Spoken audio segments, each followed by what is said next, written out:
Hello, friends. Welcome to Heart with Saima, the podcast show for people searching for that courageous person within us who wants to be inspired by listening to stories of ordinary people doing extraordinary things. I'm Saima Dillon, your host.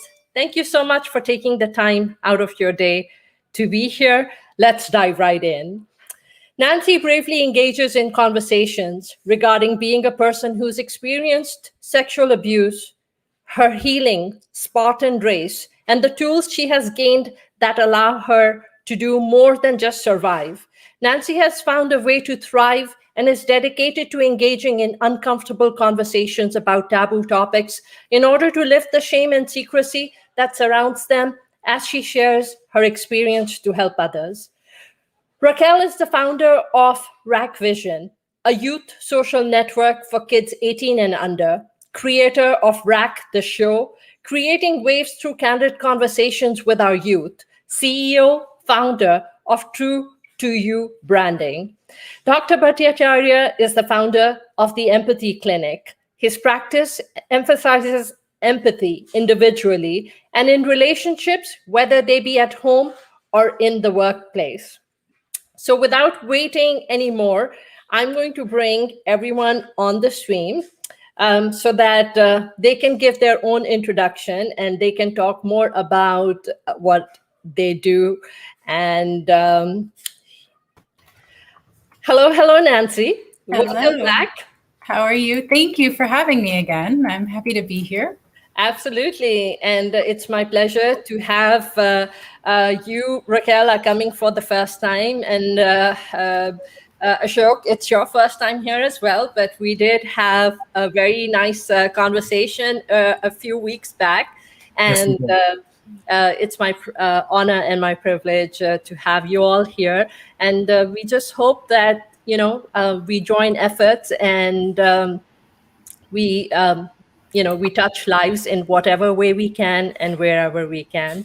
So Nancy, how about I give you the screen and let you give the stage to you and let the world be your oyster and you share your message and your reason for being here and your story.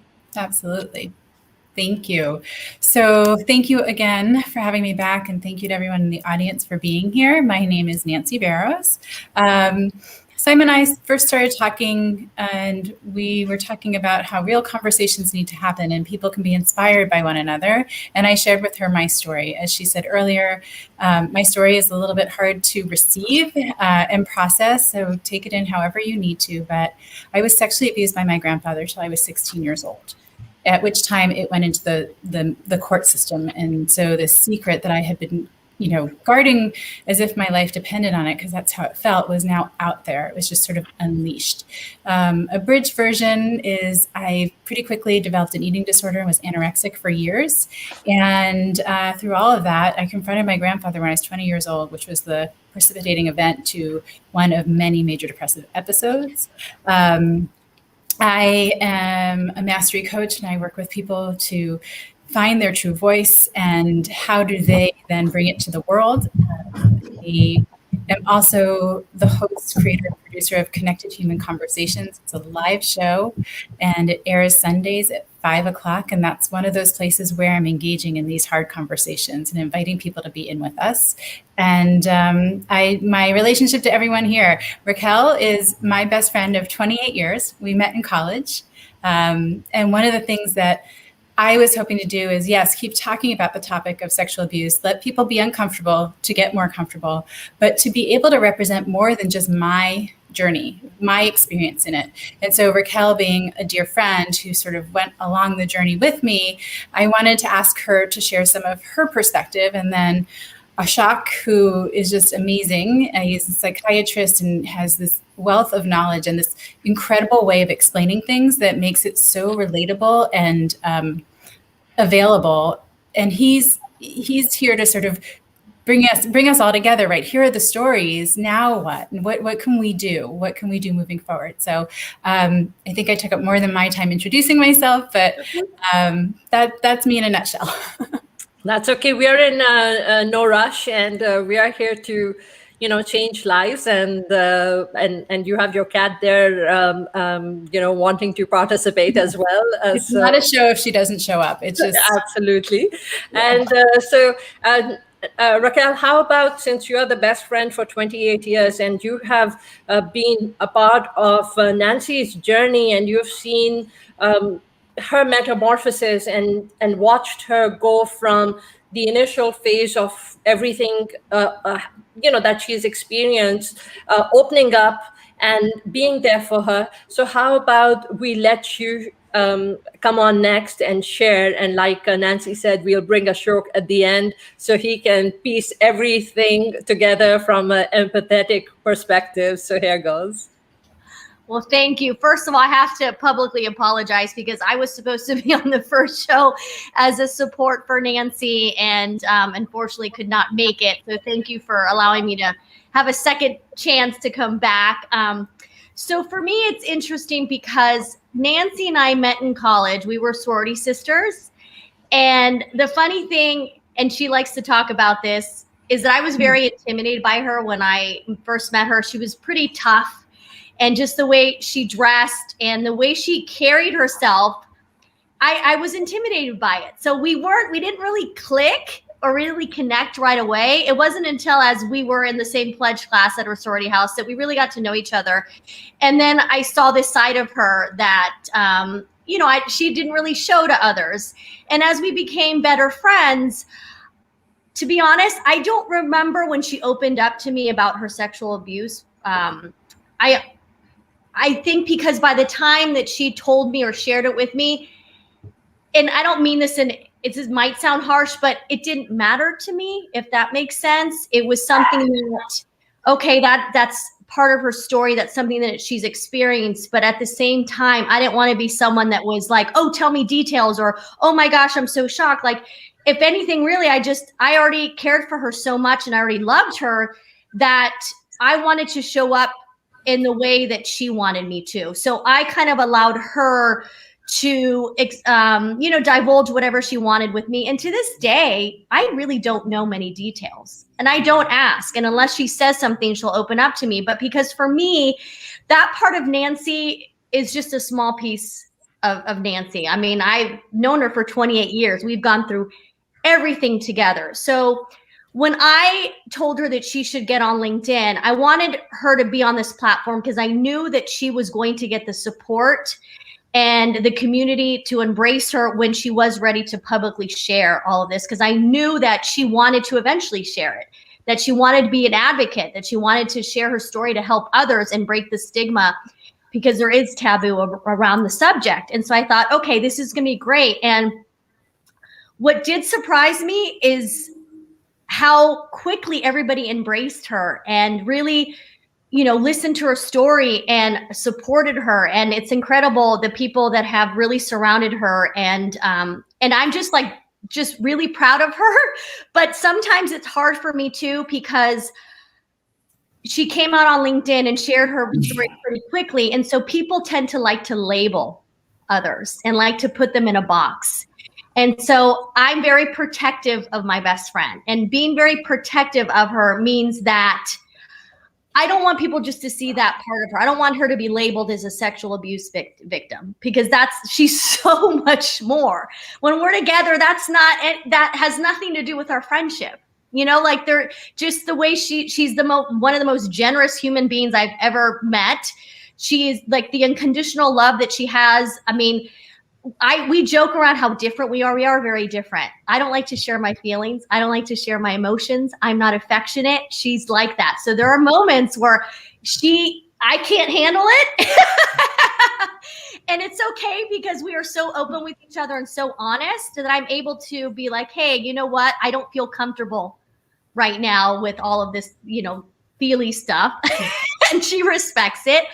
But that's kind of the beauty of it, is that we accept each other, we love each other. And so for me, I love that she is able to do more projects like with Brian, where she's showing a different side of her. Because that was one thing that I was a little bit fearful for her, is that she was going to be labeled as a victim, as someone that experienced that. And for me, Yeah, I didn't want her to have to relive. Also, we have another best friend, Courtney, who she and I had a conversation, and Nancy doesn't know this, but we had a conversation one day because we were concerned about her because she was sharing so openly on LinkedIn, and that's all that everybody wanted to hear, her story.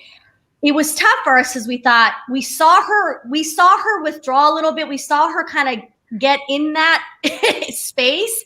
And for us, it was hard because we felt that because she kept sharing her story, she was in it, right?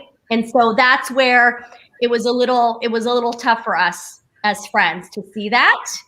And so that's why I keep telling Nancy, like, don't stop talking about it, but share with the world all the other amazing things about yourself, right? So yeah, I get protective. You said something great, Raquel. You said that being there for Nancy the way Nancy needed for you to be there. Yes. And that's very powerful right there, because most of us try to be there for others based on our own ability to give, versus giving to someone else based on what their need might be. Right. And I don't know if that was a conscious thing but I don't know. I guess I'm very intuitive too and very perceptive. And for whatever reason, I always felt that that's how she needed me, was in her own way. I will say 2 of the greatest gifts that Raquel has given me in our friendship over the years was, 1, the fact that nothing changed when I disclosed to her. Because as someone who has the secret, there's always this piece, not anymore, but at the time, I mean, it was in my 20s. I confronted my grandfather when I was 20. So this was really close. I think it was 1920 when I met you. The fact that she didn't see me any differently, that nothing shifted, that she still loved me, wasn't disgusted by me, nothing changed, was a huge gift, because I was always worried when people would find this out, what would they think of me? Kind of feeling that was definitely there. And the other piece is, she just shows up. She allows whatever the space I need it to be. And it's been everything from, while in college, running in the rain and getting soaking wet, to, I mean, anything I needed to, that glass of wine together, or even during the pandemic, just staying on a Zoom with me, right? While I'm just knowing she's there. And I do know that there's concern that if you keep telling your story, you're going to be in it. And that's not necessarily the greatest thing. But for me, the harder part was the response it got was overwhelming. And my feeling of want to be there for people and respond to people, because that's who I am, became overwhelming. And I wasn't prepared for it. I was not prepared for people to respond the way they did, in the numbers, in the depth, in the consistency. I had no idea what sharing my story really meant. So that piece of just being there and showing up, those are two huge gifts. So what I'm about to say, probably Ashok will be able to shed a whole because he is a psychiatrist, so from a medical perspective, or from a different perspective. But we have all these words in our head, because you use the word disgusting, and I have to tell you that when I met you, and when you came on my show, my feelings towards you were of courage, of strength. So sometimes, we have all these words in our own head, because it's based on, how we are perceiving that the world will perceive us, but that's not the truth. And I look at you as a very strong and courageous woman, to have that ability in you to be able to find, because you have to do this in order to heal. And with that, I think I'm going to let Ashok give his introduction, so that we can let Ashok shed his perspective. Yeah, Ashok. My name is Dr.Bhattacharya. I'm a psychiatrist. And I've been a psychiatrist for a long time, but really what I am is I'm interested in people. I'm interested in empathizing with people.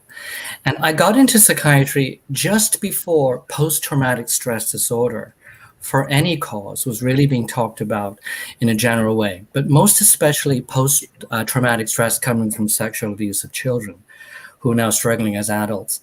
And tragically and unfortunately, I saw a lot of people, even in my training, certainly in medical school and then later on in psychiatry training, where I knew there was something that was wrong in them, but it was not what they came into the hospital for. This was schizophrenia or manic depressive illness, and a lot of those people did not have that as a primary diagnosis.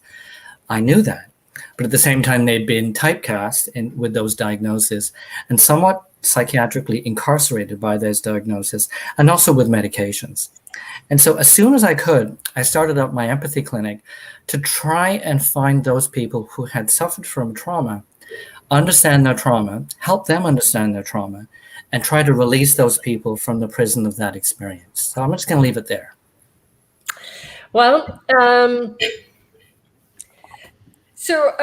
Ashok, based on what Nancy has experienced, and based on you said you came across so many children who were suffering from PTSD because of different traumas in their life. What will you say about Nancy's journey? Well, I'm going to say a lot of things about Nancy and Raquel's journey, because it's so amazing to have Raquel as part of this meeting. I'll tell you why. It's about definition. So when we're born and we have our life experiences, we begin to define ourselves. When someone gets traumatized in a way that is inexplicable, I mean, no one's going to believe this. And if people found out about this about me, they're not going to believe me, or they're going to look at me differently. And what's remarkable, but also very, very common, is that when Nancy disclosed to Raquel what was her secret, Raquel's response was, okay, where are we going to go for supper tonight? It wasn't so much as I despise you. And the problem with childhood abuse, especially sexual abuse, is that victims internalize incredible amounts of shame. They wear that shame. And this is the shame that the perpetrator that hurt them should feel, but gives to the victim. And it's a tragedy.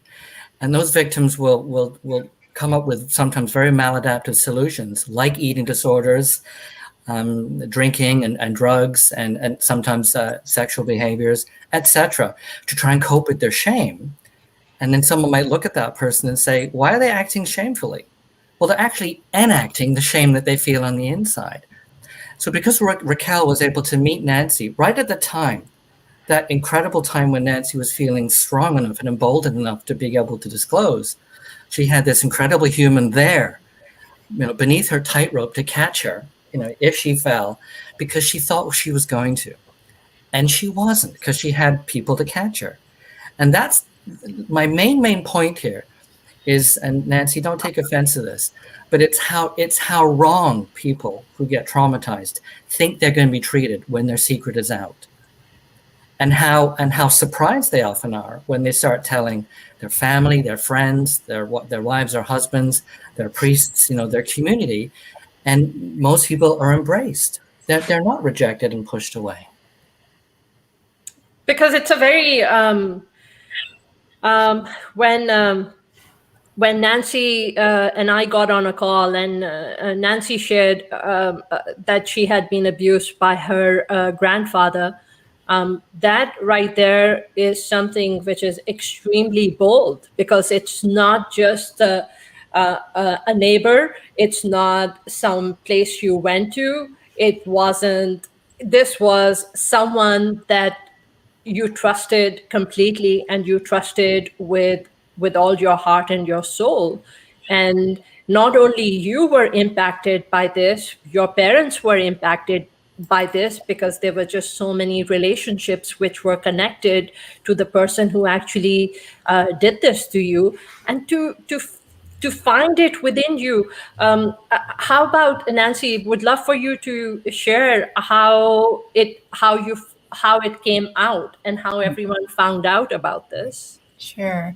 A shock, you just made me cry, because I do. I have this beautiful human who's been with me every step of the journey. And I have been one of the lucky people who had other people there, like my parents and my family. I wasn't questioned. I wasn't told to shut up. I wasn't kicked out of my house. I was just embraced in such an amazing way that allowed me to remain me.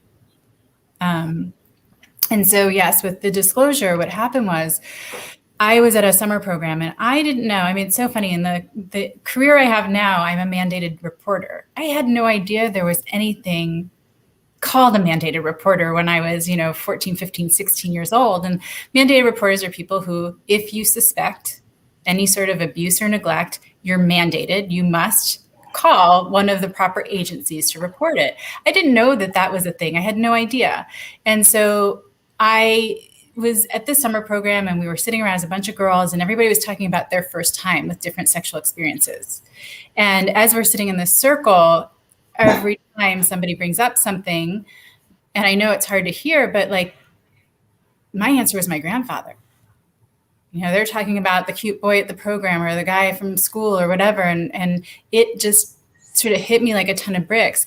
I knew at that point that this is not what happens in every home. It's not what happens to everyone, that this is not, not quote unquote normal. So it wasn't that as much as just the reality of like, I never put my experiences into that context. And I just started crying and I stepped away from the group. And luckily there was another girl my age who I give a lot of credit to because it must not have been easy. She recognized, and when I told her that she needed to tell someone who could handle it better than she could, which was one of the adults from the program, and they were a mandated reporter. And I remember Moira Kelly was her name, the adult that came to me, and she gave me a choice, which is like I had every opportunity along the way to have the best of a terrible situation. She gave me a choice. She came to me and asked, she said, we have to call your parents. Would you like to talk to them or would you like us to do it for you? And so even right away, I had some control out of this situation that was really out of control and became quickly out of my control as soon as it was reported. But I chose to talk to my parents. I chose to tell them. And I can't imagine what that phone call was like on their end, but what they were like in the moment with me was beautiful. Like I said, no doubt, they supported me. They, again, gave me a choice. They said, do you want us to come get you or do you want to stay? And I was really safe and happy at the program. There was no reason for me to leave, but lots of other families would have come and collected their daughter, right? Pulled her from what she was enjoying to jump into this place that literally I unleashed on my family. So the shame, yes, that I had before, now that place of it being me, I'm the one who did this. I'm the one who set off the bomb, right? Now people are crying. Now my dad wants to kill my grandfather. Now my brother's going with him. Now, right? This whole thing felt so solely mine at that time. So even just being able to make those decisions, my parents let me drive myself to therapy. They didn't drive me there. It's like, I wanted to go, I got myself there. No one was sitting in the car waiting for me. I drove myself home. I never had to tell them anything that happened in therapy if I didn't want to. So it just, I've been given so many gifts along the way, but that's how it originally came out. And again, this young woman that was my age, the bravery it took for her, right? Because you're at that age where you're going to lose a friend and your friend's going to be so mad at you. You don't necessarily think of the bigger picture. And she started this journey for me. How old were you? I was 15, 16 years old. I can't remember exactly, either summer going into my sophomore year or into my junior year. But you were a teenager. I was a teenager. Oh yeah, I was a teenager. I was in that place of wanting to like boys, but being terrified. Having had experienced my body do exactly what it's built to do. Every cell in my body knew sexual touch equals pleasure, but I didn't want it. And now as a teenager, when I'm looking to explore that, my body's betrayed me because it's not working. right? It's like, I don't feel that in the way that I thought you should be feeling it. Another reason that the anorexia was, I just hated my body. It had betrayed me. So why am I going to feed it? Why would I take care of it? So it was at this time, and even moving into college, it's like, how do you fake dating? And especially in college, like now the expectation is, well, you're going to stay over at one place or the other, his or yours, right? Whereas in high school, you could sort of get out of some of those pressures. It was a like intricate dance that I was always doing, and it was exhausting. It was so exhausting. And that's the other piece that I know that people out there who have these types of experiences, it's so heavy. It leaves room for nothing else. It is consuming. And I went from being a victim to a survivor to a thriver. And Raquel met me in my survivor stage where I was angry because that was safer than being vulnerable. I could handle anything. I withstood this. I'm stronger. Come on, bring it, right? I was in this place of just like warrior, but to hide my vulnerability. And it wasn't until I started peeling back layers that I, started to understand it better and really start to do the healing. And everybody's journey is different, but with trauma, there are some commonalities. So there were things that I had to heal that were sort of universal things. And then there were going to be the things that were more unique to me. But I don't know why I didn't end up in a very different place. I could have turned to drugs. I could have turned to alcohol. I could have been sexually promiscuous. I could have done all sorts of things. And as much as control caused some anorexia, like that went in, that was part of what was causing my anorexia. It's what kept me from going down those other paths. I was unwilling. I think the amount of your support system, the people around you, your parents, and their trust in you and their belief in you, and them telling you, hey, we're there for you no matter what. That and Ashok can tell you, the way that your trauma is handled, right? Yeah. Is at least for me, it's pretty impactful on how the rest of the journey is going to go. If someone tells you to shut up, never mention again, or kick you out of the house, well, that story may never come to light because you're going to carry it with you and you've been told that you have to and that it's not acceptable. Ashok? Yes. I've got a lot of stuff in my head and I don't want to upset anybody, but I'm going to make a little tiny example here. When I was in high school, there was a very good-looking girl in our school, and one day she didn't come to school, and we were just friends. And I asked her, "Why didn't you come to school?" She said she had a pimple on her face. I can imagine one little pimple on your face is why she didn't come to school, and she wasn't a vain person. She just felt ashamed of her pimple. Imagine if your whole soul is filled with pus, and you are a walking pimple. And you have to go to school every day, and you have to pretend that it's not there. And if you have to pretend to get people to like you and love you and be close to you. And what's so tragic, and Nancy may agree with this, is how big it is when you're this traumatized. And this is why having Raquel here is so important, because Raquel, I can't speak for Raquel, of course, but when Raquel first met Nancy, she may not have guessed the degree of suffering and trauma and pain that this incredible human being she was getting to know had suffered. No clue. But you were there for her. You supported Nancy throughout, and again, Nancy, like you were mentioning, these bits and pieces and these different, now that you, in retrospect, when you look back and you reflect and you realize these pillars of courage and relationships, strong relationships, parents and friends, the people around you who became that support system to encourage you to just keep moving forward in life, to help you rebuild yourself from all the trauma.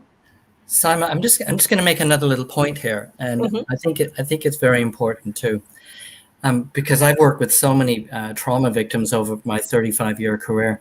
Yeah, there's factors around the person like supportive family and friends, but there's also factors inside the person. And, I don't know Nancy well enough to say this, but I'm pretty sure this is very true. She is a phenomenally resilient human being. And if she didn't have resilience, we may not even be sitting here today having this chat. And resilience is the capacity to come back from stress and trauma and rebuild. And some people don't have that resilience. Not everybody makes it.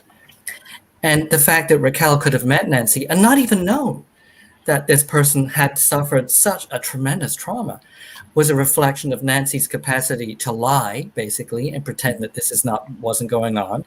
And but most importantly, her resilience. Yeah. Once someone goes through that door and says, yes, I'm strong, but I've been so disempowered by this experience. Will you trust me to share this with me and help me through this? And that's why that's what Raquel was there for, to help her. And I think, Ashok, that's right there is, it's such a blessing when you look back, because not everyone who suffers from some kind of trauma has that support system, because that support system right there will either make you, it encourages you to be resilient, just like Nancy, or if for children who might not have that support system, they have all this anger and they will use different things, whether it's alcohol or it's drugs or it's all different things that Nancy mentioned. They will use these different ways to channel out their aggravation and their frustration, because for most people, I feel healing is long term. For most people, it's not easy to be that supports, to provide that that continuous support system to just keep giving, which is what the victim needs to help them cope up with all that trauma, right? Well, if I can hog this session for a little bit longer. You can. I want to make a really important point about my theories about PTSD. I think part of what PTSD is a memory disorder. And what I mean by that is when we have an experience that happens to us, normally over time, it fades away. And there it is. It's on the shelf of our life. With PTSD, it doesn't fade away. It sticks right there. You have to live your life kind of around it. And people are terrified. I tell you why it sticks there. Because you have to remember it so you don't forget it, so you know what to avoid in case it happens again. Just like food poisoning. You never forget where you got food poisoned. So when people come to see me with PTSD, ultimately we have to get them to let that memory fade. The memory doesn't fade, but it has to be repositioned so it's not in front of your life anymore. And so I never say to people, you won't remember this. You won't ever get triggered again, or you'll forget this, or time will heal this. Quite frankly, it doesn't. What we have to do is help that person redefine their life in front of that trauma so it can begin to go in the right place. But it will always be there. Does that make sense, Nancy? It does. And actually, when I was in the thick of it, I remember a therapist telling me that someday you will turn the page in your personal history book and it's not going to hurt like this. It's just going to be a page. You're just going to turn it like any other. And at the time, I thought that was total BS and it was never going to happen because I was broken beyond repair and there was no way. And the reality is that's exactly what happened, right? That's fantastic. I'm in a place where I have gratitude for all of it, which I know is hard. And Saima, when we first met, we had a conversation about that because Saima's like, I'm sorry, I can't have gratitude for it. Like I can't. And it's absolutely wrong. That little girl should never have gone through that. And I thank her for that because if I would have held on to that, I never would have made it. But we need people out there who are incensed so that change happens, so that they're willing to have these conversations. They're willing to stand up. They are willing to move forward saying, this has got to end. And so I was so grateful to her because, again, if I held on to that, I never would have made it. But we need people out there that are doing exactly that. And for me, my ability to talk about it is because I have found the right bookshelf, right, for my past trauma experiences. It's there. I can take it out and look at it if I want to. I might get the fuzzy, like, oh, wait, something about that. I remember it was about here, like, right. It's on the left side, bottom. And I feel privileged because I know that doesn't happen for many people. And so every day I'm grateful for all of it because, yes, the resilience, the empathy, the course it took me on, even in my career, it wasn't a conscious choice to become a speech language pathologist, but my career allows me to give voice to people, something I lost from a very young age. Help them communicate, say what they need to say, be understood and heard. And it wasn't a conscious choice, but there it was. The other thing is I chose to work in an area where trauma was the norm and not the exception. Again, I didn't walk in saying, okay, there's people here who are hurting and have had experiences like mine or trauma. I can be helpful here. It just is where I gravitated.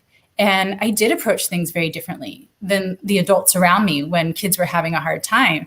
I don't assume that they're being a jerk. I always think as a speech pathologist and someone who has experienced trauma, if they had a better way of telling us what they want to tell us, they would, right? So my approach to a kid that's screaming and yelling is, gosh, this looks like a really big feeling you're having, right? How do you help these children, Ashok and Nancy? How do you help them? Yes. So let me give you an example. Someone recently told me about this child who's experienced. She's 13 years old. Her, her mom does drugs, and most of the time she sees her mother, in that state. So this 13-year-old probably has seen her mother in this state where the 13-year-old has had to grow up before her years, has had to become a survivor. And in order to become a survivor, has dropped out of school, has become a survivor. She's probably doing all these things because A, she's just 13 years old, and B, she's just trying to figure out the rights and wrongs. And she has a lot of anger. She's dropped out of school. How do you help this child? I'm going to say what I can say, and then Ashok, I think you're the better one to answer this, is from experience, it's be there, allow, meet people where they're at, like don't try to fix it. And then it's a marathon, and you have to be willing to get beaten up and come back for more. You have to have that willingness. My thing was, some point in my young adulthood, probably around the time, after the disclosure and things, I sought out therapy when I was 18 years old on my own after having had court-ordered therapy. But I sought it out for myself when I was 18 years old. And that's where that drive was, that I'm not giving him another minute of my life. Like, I will not. That drove me, to keep going on the hardest of days. I've said on other shows, when I started therapy with my first therapist, I don't know how it happened, but I pulled the couch away from the wall and sat behind the couch to talk to her. Because not only could I not look at her, I couldn't stand the thought of her looking at me while I was saying these things. And so, man, what I can say with 1,000% certainty is it's worth the fight. I mean, that's it's not easy. It's not easy for the 13-year-old to find people who just want to sit there. And but I thought, let me ask you guys, Ashok, what's your suggestion? Well, I don't have a suggestion because it's a complex story. Yeah. I think when we work with people who are being victimized, they're actually in the trauma setting if they're being victimized currently. So the first step is to get to safety. It's very hard to work with someone who is in an unsafe environment because they may see you for an hour or two and they go back. And I'm going to use an analogy of working with alcoholics. If I see an alcoholic and they go to the bar right after the session and they're drunk until the next session, I'm really not helping them. So we have to try and get safety. And that might even be as drastic as removing that person from that home. And the other thing too, as a therapist. Let me pause you real quick. So you said removing that person from their home, but if you remove them from their home, because that's what I suggested to to them, and I don't have any medical experience or anything, but just speaking to a friend and just from an empathetic perspective, you remove them from your home, but where do you take them? Well, that's why we have safe houses and shelters for people who not all homes are safe places. Yeah. About 85% of the violence committed that the police have to go to deal with is domestic abuse. People being assaulted in their family homes. So I think we can't underestimate the idea that not all homes. I'm not blaming anyone here, but not all homes are safe places. And when people are being victimized, it is that there's a high number of people who are being victimized in their home, by their loved ones or their trusted ones. And this what makes it so complicated. So it's a tough call, but you have to create safety. Because Nancy, remember, if someone goes into an office to see a therapist and they don't feel safe, it's going to be traumatizing to them. They're not going to open up. They're not going to be able to tell their story. They're not going to be able to start that process of redefining. So safety is key. And my next point is that the therapist has to tolerate where that client is at that moment. If that client feels like sitting behind the couch, or I have trees in my office and I have clients that will only ever want to sit under the tree, as if we're out in the park, because they just couldn't tolerate the idea of being in an office environment. And my office is very cozy and kind of almost like a living room. And some people are uncomfortable with that. So the therapist has to tolerate where your client is at. If you see someone reacting, there might be the response to want to put them on some medication to suppress them and suppress them from having their expression. You have to tolerate what they're expressing to a point, and then hopefully you have a container, just like putting the water from a puddle into the cup to help them to learn to contain their emotions. Because most people who are traumatized are going to act out in some way. Sometimes that acting out is very destructive to themselves. And if the therapist can't tolerate that, the medications, the hospitalizations, they may even be cutting a little bit. And you'll lose your trust of your client, and they'll find somebody else, or you'll lose them. And that can go on for a long time. So I think safety and tolerance are the key first issues in beginning to help someone, especially a younger person who's dealing with a traumatic home environment. I mean, with most therapists, I feel they lack empathy, and they also are judgmental. They might not realize it, but they are judgmental, and they judge the journey of the person seeking help from them. You're going to bring out the crocodile, aren't you? That's why I told the story of sitting behind, because I can think of 3 therapists along my way that really were the people who I got the deepest work done with. And it was all because they allowed me to make the therapy space mine however I needed to use it. So whether it was sitting behind the couch or sitting on the floor, I've never sat on a couch. I sit on the floor every time. To this day, if I go to therapy, I'm on the floor. And I also share another story where the last therapist that I was working with going through my divorce, the woman, most recently that was helping me with this last piece, this last piece for now, because there will be another piece. There's always another piece. There's always another part. If you're living life, there's something. Yeah. But her office was across the street from a Dunkin' Donuts, and I was having a particularly shitty day. Like I don't remember what it was, but I was and I went and I bought a dozen donuts, and I waited outside her office from my apartment, and she opened the door, and I had this box of donuts in my hands and my jaw set, and I said, "You're going to eat these with me, bitch."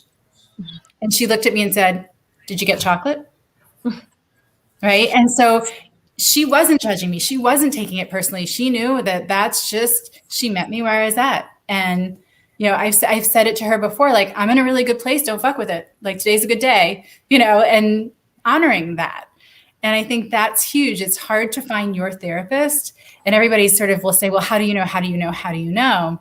The examples of what I just told you are how you know. That is a safe space for anything. I hear so many people tell me that they go to therapy and they lie to their therapist. As you say, and I know one that used to do that because it's not a safe space. Right. And because they literally are judging you. I mean, they have all these, do this or do that, or something is, I mean, I feel therapy is just a safe space. It needs to be a safe space. It needs to be a space where, for the longest time, people can just say whatever they want to say, be who they need to be, and just let it out so they can start healing.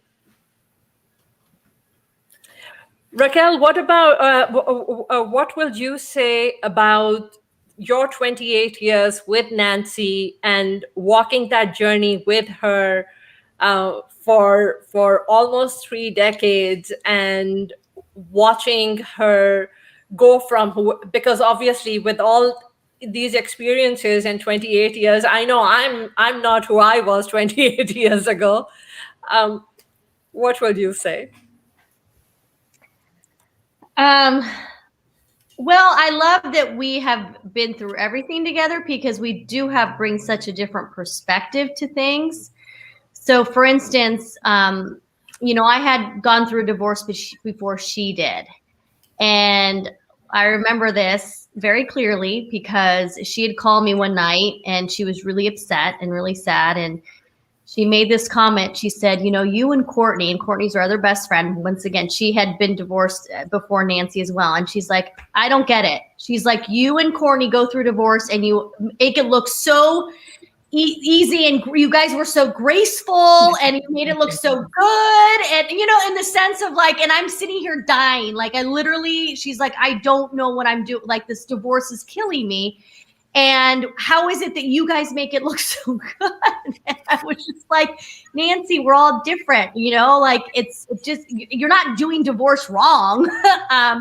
It's just, that's your experience. And it was very different than my experience and very different than Courtney. But it just goes to show you that here she was comparing her divorce to us. And so for Courtney and I to be able to sit there and be like, Nancy, it's okay. Like, it's okay to be on the floor crying, in a curled up ball. I was the opposite. I didn't cry. I was like the hard ass, right? Like, why aren't you crying? You're so unemotional and all of that stuff. So it's like, it's nice that we are so different, so that when we do go through our experiences, we can have a different perspective, and we can also look at that person and be honest and be like, hey, this is what I see. You don't see that. And she does that with me too. She knows me so well, where when I withdraw, she knows something's going on, because I'm the type of person where I don't reach out to people. I like to deal with my crap by myself, but she knows, and she'll be like, how are you?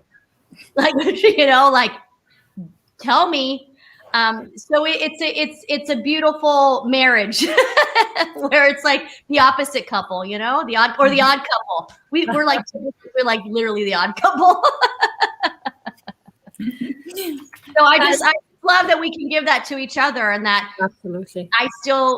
I'm going to be honest with her, and she knows that, and she's going to be honest with me. And there's not many friendships that we have in this world that we can be that way towards each other. And I appreciate that.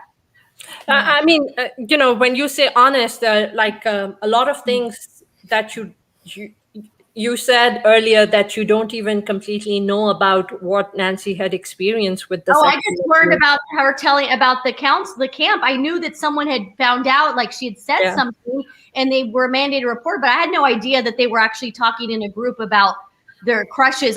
That's what I mean. Like there are things that I'm just finding out now. A lot of things, because she's sharing her story. Otherwise, I was clueless. I really was. And it wasn't things that I necessarily purposely left out. It's just right. It just in conversation. Teenagers and in our 20s, we were more concerned about getting drunk and like stupid and like gossiping and the athletic, and all the whatever. Like that was what we were all about. Right. And the reality is, you don't need to necessarily know all that. It's interesting in its backstory, but all she needed to know is that I was going through it, and that she had chosen and decided that she was going to go through it with me. We are brutally honest with one another. And it's one of the things I love. The other thing I love about this friendship is we have had the fortune to grow together on the same trajectory, on the same path. That, we both, continue to grow as people, stepped into ourselves as women, found our success as we went, had our failures together. And it wasn't like one person started growing and the other didn't. We have been so fortunate to do this together and never have to leave the other behind, because they weren't where we were. And that's why I got Nancy on LinkedIn, because for me, I was creating this community on LinkedIn, and and I had a voice, and people were listening to what I had to say, and I was sharing my own story. And I wanted that for her so badly, to where I told everyone to just start following my friend Nancy, my best friend, on LinkedIn. Like, I didn't give her the opportunity to decide whether she really was going to be on the platform. I just knew that I wanted her to experience that with me. That's how much, like, when you love someone, you support them and you want them to succeed as well too. There was never any competition, never any jealousy, none of that. So that's why I did this, because I was like, she's in a place now where she is ready to be on this platform and to do what she's doing. And now, like, she's soaring, and she's got her lives, and she's got, like, all her live streams and doing all these things. And I'm just so proud of her. Like, for me, I love that I was able to give her that gift as well. And I think that's what friendships, and that's what genuine relationships should be about, right? It shouldn't be about what you feel and your fears, and telling Nancy, hey, maybe you shouldn't do this, or maybe you shouldn't talk about what you have experienced, or based on your own fears, because then you are no longer that person that you are to Nancy right now. I want to make a point about acceptance. And I want to go back to something that Nancy was referring to. Most of us accept that we're going to get accepted. But if you've been traumatized terribly, you never think you're going to be accepted. You have to pretend to be the person that you think will be accepted, while you're this person who you think is not going to get accepted. And that's another reason why Raquel has been so valuable in Nancy's journey, really, because there's been unconditional acceptance. And I think that is so hard to find. Very hard. And a lot of people who've been traumatized don't believe in unconditional acceptance. They always think there's conditions. In my quote, small t trauma past of growing up in England and being victimized racially, I came to Canada and thought, well, no one's going to accept me here because I wasn't accepted there. And suddenly, Canada just said, hey, welcome here, and you can have a career and a life. So I think the whole idea of being a human being means that we have to tribe up, and we have to find connections and become part of that tribe. If you've been traumatized, you feel like you're just out there, somewhere out in the periphery, and you're never going to be accepted. And that's why it's vital, and this is why Nancy's story is so compelling, is that you can be accepted. And there are people who will hold you and help you and love you and not judge you and accept you. And if you need some space, they'll give that to you as well. Ashok, we are in the last 6 minutes of our show. Okay. And so time flies, as always. And so I would like to give you most of this time so that you can talk about, the youth that you deal with from a trauma perspective. What are the signs? What are the signs for PTSD? What are the signs that parents should look out for in their children? And how parents or how people can help others who have gone through trauma.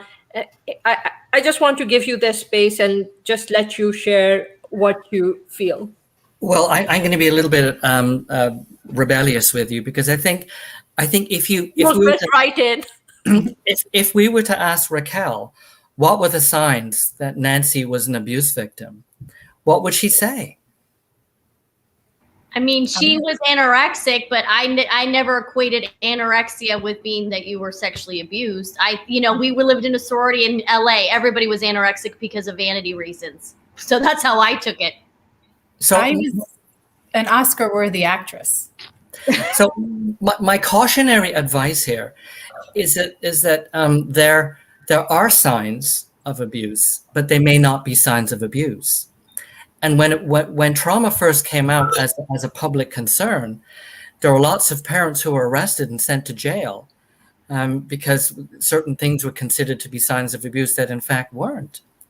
So we can't call everything a sign of abuse. We need to be careful. And I think that's why this conversation today is so incredibly important, because people have to feel comfortable and safe disclosing that they've been abused. A lot of the signs that we see are the reaction to their abuse. And I would say if you got an A student who's suddenly getting D's, or if you got a social student who's suddenly stepping away, or someone who's spending and isolating themselves, a shift in mood, a shift in personality, dressing differently, any act, starting to drink or showing an interest that is above their years, those things might be signs of abuse. But Raquel will swear up and down she didn't know, until Nancy finally had the courage and the strength and the resilience to begin to save herself and tell her story. So I think what we have to do as a culture is to make it easier for people to disclose their story. And that doesn't mean to harass them, say, were you abused, were you abused? It means to make it safer for people to tell their story. And I need to be careful, because there was a whole movement of false memories that came out as well in the 90s, where people who hadn't been abused were saying they were. And then that's a tragedy for people who had been abused, because that creates doubt and struggle. But I would say that the best thing we can do as a culture, first of all, is to start making it more and more difficult for anyone to abuse anyone as well. We need to be much more assertive about helping people who might be an abuser to find a way to curb that before that becomes a problem. What are the signs of someone who's abusing a child? That's very, very hard to know if it's a potentially abuser. What are they doing? So I think my main answer to you is that we need to create a safer environment for people to be able to discuss that. And when we have that, we make it harder for people to be abusive. We make it easier for people who might be starting to get abused. We didn't talk about progressive entrapment, but that's another thing that can happen. It's very hard to suddenly start abusing a kid. You have to get them into a safe place of trust and belief before you start abusing them. And so that's why it's so complicated. So I think what I said earlier, a shift in behavior, a shift in personality, a big change in marks, that's when that child should be asked, how are things going? And if the kid says fine, then that's just like Raquel said, there needs to be a deeper question. How are things going? And hope that person has the strength and resilience to begin to tell their story. I mean, with Nancy, she was 4 years old, right, Nancy? If I remember from our first conversation, she was 4 years old. At 4, to start getting abused. I mean, especially with a lot of children, they're so young. And I mean, how do you even send this voice of courage to children so young that to seek help? Well, in the early 90s, they started a kids helpline here in Canada. And the advertisement was to call this number if you're being hurt by someone, even if you've been hurt by someone that you trust. And so it was a way for children to reach out. Teachers are getting much better at recognizing a child who's in trouble. And we all have mandatory reporting laws if we have even a remote suspicion that someone's being traumatized. So this is what we can do as professionals, but we still have to raise the public consciousness, I think. I agree 1,000%. I think we need to talk. We need to walk the walk. If we say we're creating safe, brave space for people, we need to do it. We need to talk to kids about their boundaries from an early age, have that conversation with them at an age appropriate level, but need to be talking to them. And again, we have to follow through as the adults around them in creating that space and holding that space. The other thing I want to just say quickly, which may seem unrelated, but it's not, I am so proud of my best friend over there, because she's creating safe space for young people 18 and under. She has created this whole community that is aimed at creating that safe, brave space for these kids to gather and to be able to talk about things that they might be scared about talking anywhere else about. She's giving them a voice and a space to step into their power and their truth. And,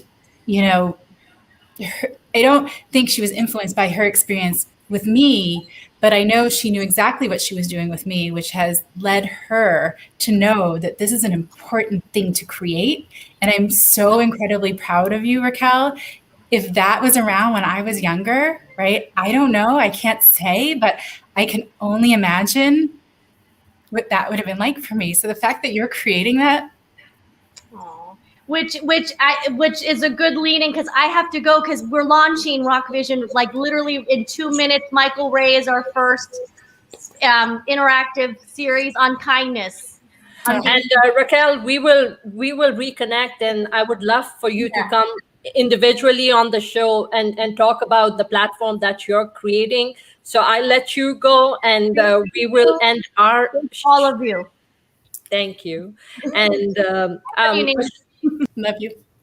And so Ashok and Nancy, give me just a moment. Let me end the show, and I'm going to be right back.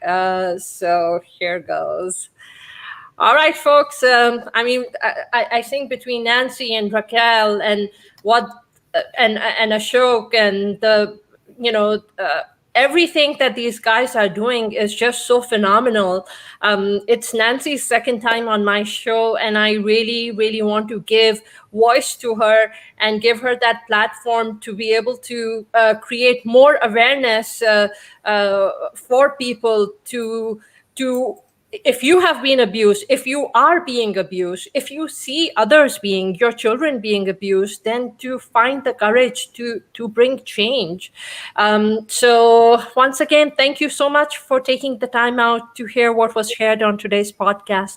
And if this inspires you to take the next step in your journey, then I invite you to join my email list at vip@saimadillon.com. And if you feel that the podcast episode can help someone else, then help me change lives. Just take 30 seconds to simply share the link to the podcast in a text or post it on social media, and I will be so grateful.